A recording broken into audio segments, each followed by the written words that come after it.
Assalamualaikum warahmatullahi wabarakatuh. Perkenalkan, nama saya Sofi dengan NIM C1B024117. Saya berasal dari kelas R003, Fakultas Ekonomi dan Bisnis, Program Studi Manajemen, Universitas Jambi 2024. Baiklah, di sini saya akan menjelaskan materi dari mata kuliah Statistik Ekonomi 1 yang diampu oleh dosen Ibu Bunga Mardotila, SSI MSat, untuk memenuhi tugas ujian akhir semester Statistik Ekonomi 1. Baiklah, untuk topik yang saya pilih adalah analisis korelasi yang diterapkan dalam manajemen sumber daya manusia, yaitu analisis korelasi pengaruh kompensasi terhadap turnover karyawan. Tujuan utama dari analisis korelasi pengaruh kompensasi terhadap turnover karyawan adalah untuk mengetahui apakah ada hubungan atau korelasi antara kompensasi yang diberikan kepada karyawan seperti gaji, insentif, dan tunjangan dengan tingkat turnover atau pergantian karyawan dalam sebuah perusahaan. Manfaat analisis korelasi pengaruh kompensasi terhadap turnover karyawan dalam manajemen sumber daya manusia adalah yang pertama, perbaikan kebijakan kompensasi. Dapat menentukan jenis kompensasi yang paling berdampak pada retensi karyawan. Yang kedua, efisiensi biaya. Dapat mengurangi pergantian karyawan, serta dapat menghemat biaya rekrutmen, pelatihan, dan onboarding karyawan baru. Yang terakhir, peningkatan kepuasan kerja dapat memberikan kompensasi yang kompetitif, dapat meningkatkan motivasi dan loyalitas karyawan. Nah, di sini saya akan memberikan contoh dari analisis korelasi pengaruh kompensasi terhadap turnover karyawan. Analisis korelasinya ingin diketahui apakah terdapat hubungan antara kompensasi terhadap tingkat turnover karyawan PT XL Axiata Pekanbaru. Data yang diperoleh ditampilkan dalam tabel di bawah ini. Nah, di sini ada tabel X dan Y, ada variabel X dan Y, dan ini nilainya. X adalah variabel dari kompensasi, dan Y adalah variabel dari turnover-nya. Di sini ada angka nilainya, ada 53, 71, 29, 18, 4, dan di Y-nya ada 8, 13, 5, 9, dan 0. Ini sumber data yang saya ambil berasal dari skripsi oleh saudari Niken Windy Rahayu, jurusan Manajemen Fakultas Ekonomi dan Ilmu Sosial, Universitas Islam Negeri Sultan Syarif Kasim Riau Pekanbaru 2012.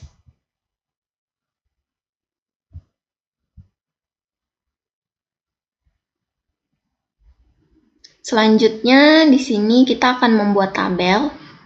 Ada tabel. Nah, di sini ada Y, X, Y kuadrat, X kuadrat, XY, sigma Y, sigma X, sigma Y kuadrat, sigma X kuadrat, sigma XY. Untuk Y sendiri adalah variabel terikat dari turnover. Nah, angkanya ini kita masukkan dari yang ini tadi. Y ini. Terus ini X-nya juga sama. Nah, selanjutnya ada Y kuadrat. Y kuadrat sendiri ini diperoleh dari Y kuadrat diperoleh dari Y yang dikuadratkan. Nah, berarti di sini 8 kuadrat itu 64. Baru selanjutnya 13 kuadrat adalah 169. 5 kuadrat adalah 25. 9 kuadrat adalah 81. Dan 0 kuadrat tetap 0. Nah, selanjutnya X kuadrat sama. Ini adalah hasil dari X yang dikuadratkan. 53 kuadrat itu 2809. Selanjutnya 71 kuadrat 5001. 29 kuadrat adalah 841. 18 kuadrat yaitu 324. Dan yang terakhir 4 kuadrat adalah 16. Nah, untuk XY ini adalah perkalian dari X dan Y. Berarti 8 dikali 53 adalah 424. 13 dikali 71 923. 5 dikali 29 adalah 145. 18 dikali 9 adalah 162. Sedangkan 4 dikali 0 adalah 0. Nah, kita sudah dapat ini, seluruhnya sudah keisi, nah tinggal ininya.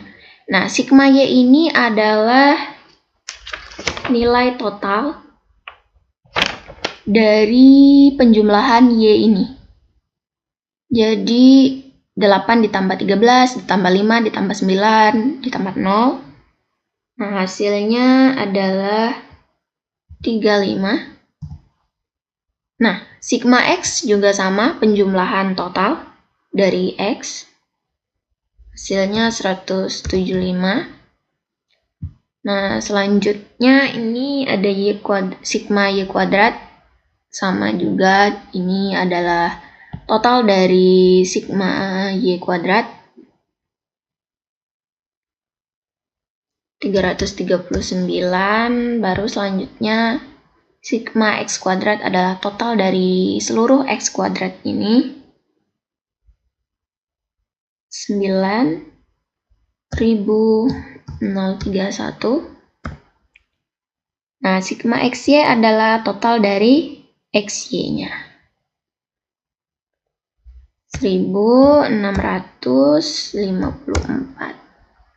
Nah, ini sudah kita peroleh, seluruhnya sudah terisi. Baru selanjutnya kita akan menghitung rumusnya. Nah, rumusnya ini. Kita akan menghitung R ini adalah nilai koefisiennya, nilai koefisien korelasi. Nah, ini sama dengan N. N ini adalah nilai dari jumlah data. Nah, jumlah data adalah ini, tabel ini 1, 2, 3, 4, 5. Berarti jumlah datanya ada 5. Nah, sehingga di sini 5. Nah, ini tinggal dimasukkan saja yang di tabel ini tadi ke sini, ke rumus ini semuanya. Nah, ini udah saya isi sebelumnya. Nah, selanjutnya kita akan menghitung 5 dikali 1654. Itu hasilnya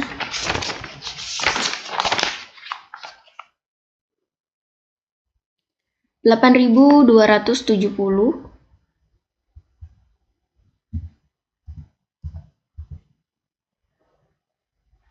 Lalu dikurangkan dengan 175 ini dikali 35. Hasilnya 6.125. Nah, selanjutnya ini akar dari 5 dikali 9.031 ini dikali 5. Hasilnya 45.155.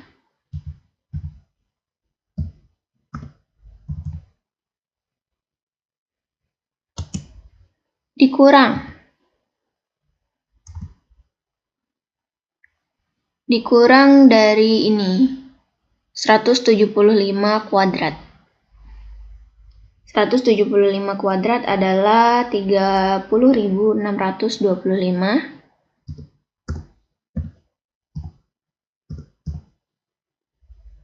Oke, tutup kurung. Ini dikali dengan yang ini. Nah, ini 5 dikali 339. Hasilnya 1.695. Dikurangkan dengan 35 kuadrat adalah 1.225.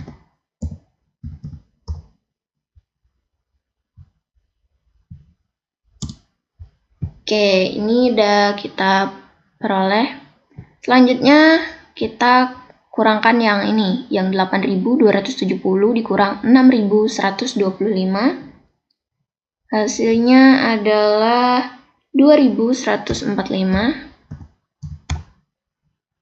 Oke, ini selanjutnya 45.155 dikurang 30.625. Hasilnya 14.530.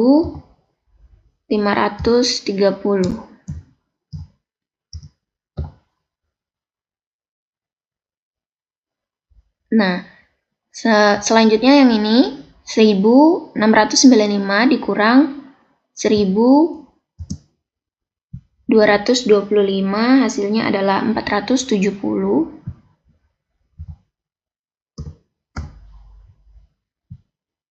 Oke, nah ini kita pindahkan yang 2145 ke sini.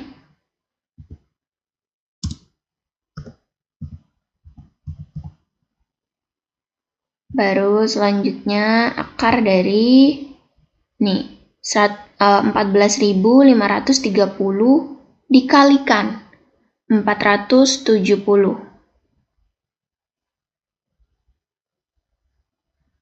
Hasilnya adalah 6.892.100.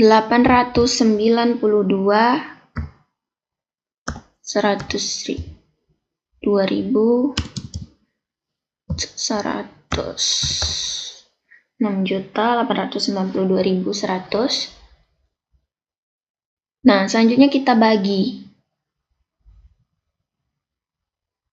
Oh, belum. Salah, maaf, sorry. Tidak dibagi. Ini kita pindahkan ke sini lagi, 2.145. Nah, ini diakarkan. Akar dari 6.892.100 ini diakarkan. Akar dari 6.892.100 adalah 2.613,25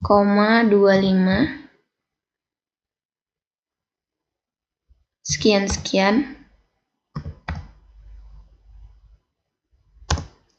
Oke. Nah, selanjutnya baru dibagi dari 2.145 ini dibagi 2.613,25465757. Hasilnya adalah 0,820.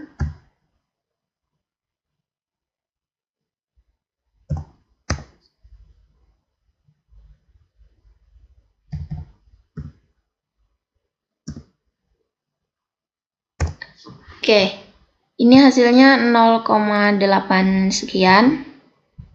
Nah, jadi kesimpulannya dari yang saya hitung ini adalah terdapat pengaruh positif yang kuat antara kompensasi yang diberikan perusahaan terhadap turnover atau pergantian karyawan. Oke, sekian yang dapat saya jelaskan. Mohon maaf bila ada kesalahan. Saya akhiri, wassalamualaikum warahmatullahi wabarakatuh.